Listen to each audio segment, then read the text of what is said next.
Man, now I want to race. Play some Mario Kart, play some Grid, play some Gran Turismo. I'm in the racing car mood, man. Let's do this.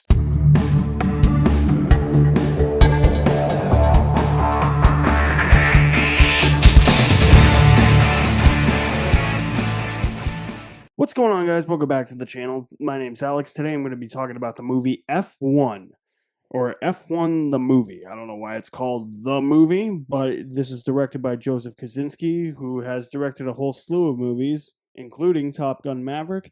This stars Brad Pitt, Kerry Condon, Damson Idris, and Javier Bardem. Racing legend Sonny Haynes is coaxed out of retirement to lead a struggling Formula One team and mentor a young hotshot driver while chasing one more chance at glory. People are going to look at this movie and say that it's just Top Gun light or even Days of Thunder light, and I can agree with both of those criticisms with the movie.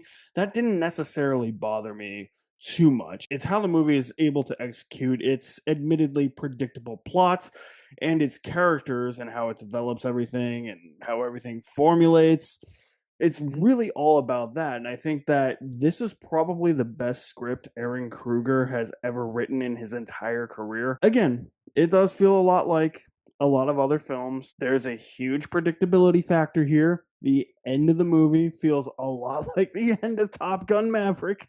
I'll say that. But, I mean, I can't deny the fact that this is such a well-made movie. I had a blast watching this movie, all 2.5 hours of it, which it really didn't feel like it was 2.5 hours. It definitely felt long, but it didn't feel like it was 2.5 hours long. Every race complements every piece of character development in this movie.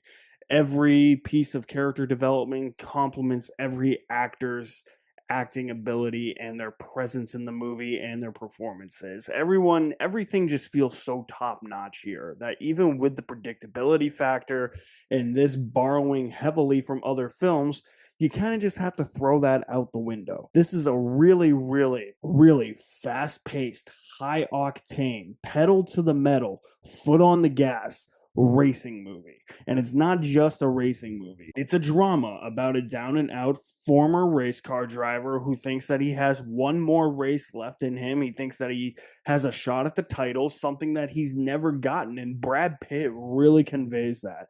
I can't imagine anybody else playing Sonny Hayes other than Brad Pitt. Brad Pitt is just so good in this movie that I really thought that he was an actual Formula One driver playing himself in this movie, and that is a credit to Brad Pitt for playing a Formula One driver so well, as is the surrounding cast. Damson Idris is just as good. If you have never seen him in anything, I haven't. This is the first thing I've seen him in, but this is a talent to keep an eye on. He is going to go places, and I hope he goes to big places.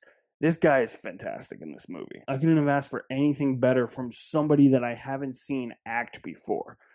And he nails exactly what I wanted. I even think Javier Bardem was really good in this movie. I haven't seen Javier Bardem in a movie in a while. Maybe Dune Part 2. Yeah, sure, he's kind of become just the franchise guy, and he doesn't make the best choices when it comes to selecting what roles he's taking, but when he is on, man, he is on. Skyfall, Dune, No Country for Old Men, even Pirates of the Caribbean 5. The dude knows how to act, and Javier Bardem, I thought, was really good in this movie, and actually completely defied the entire character arc I had made up in my mind for him.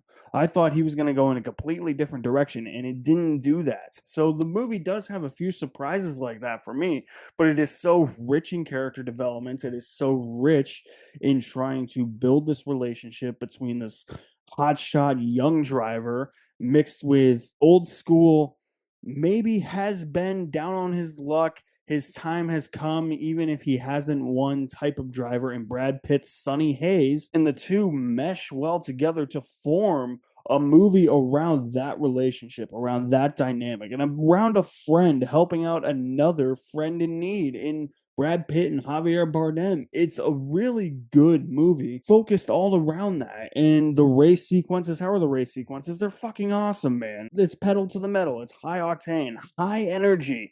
I didn't want any of these races to stop. I can't really say that there's a standout race above any of the races in this movie. There are a couple where I was just like, Okay, maybe that could have used a little bit more time, but we're already pushing 2.5 hours here, so I really don't know how they could have made some of these races longer.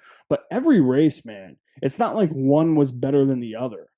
Every one of them was awesome. I don't have a standout race in this movie. I think they're all the standout race. When you can do that, you know you have a very well directed movie. You have a very well made movie. They do the whole thing again where they put the cameras on the cars like they put the cameras on the planes in Top Gun Maverick. Joseph Kosinski does that again. It gives you a really interesting perspective as to what the drivers see when they're in the driver's seat in Formula One racing, and not just Formula One racing, but like NASCAR racing and as well.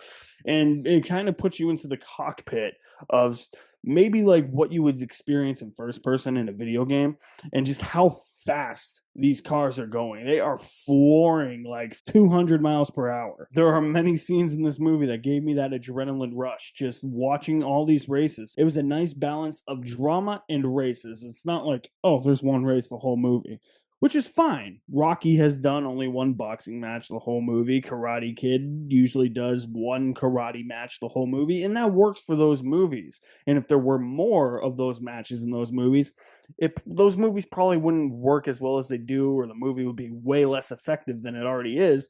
But for a movie like this, that is 2.5 hours long, you have to have a good balance, I think, in order to keep the interest of the audience. You want the racing stuff, but you also want all the character drama. You want the character development. You want certain plot points to go somewhere. And that's exactly what F1 does. Even if it is in the most predictable fashion, even if it does feel like Top Gun Maverick Light or Days of Thunder Lights, I can live with that. Movies nowadays are always going to copy other movies. I can acknowledge that. Even fresh original movies, they're going to borrow, there's always inspiration behind them. And of course, Joseph Kosinski, coming from Top Gun Maverick, goes from the air to the ground, from planes to cars. And it feels very seamless. It feels like a seamless transition there. My one issue with F1 is some of the editing. And it's not even in the racing scenes. The racing scenes are edited to pristine degree. It's more in the character moments.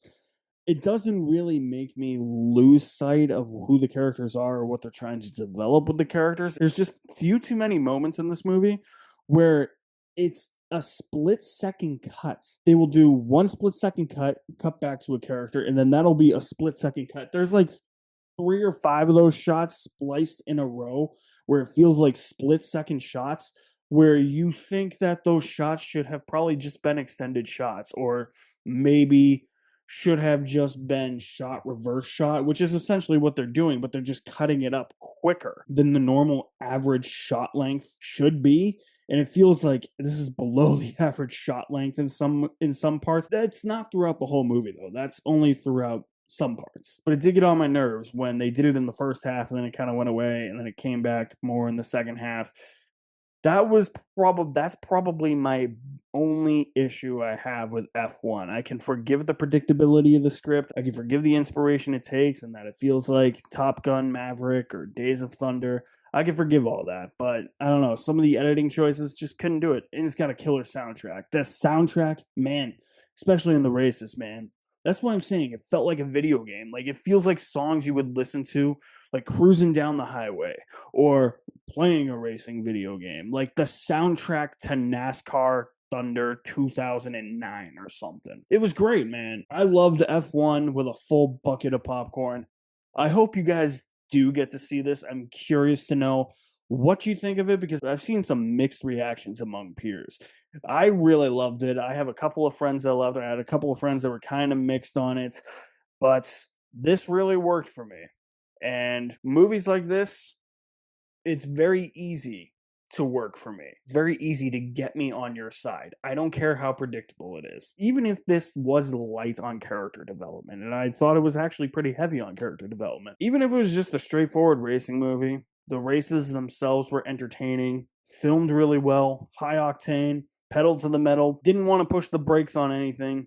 It felt great, man. This was a great one. So if you have seen F1, let me know what you think of it in the comments below. I'll leave my link to my website in the description below as well. You guys are the best. Thank you for watching. My name is Alex Madden, and I will see you at the movies.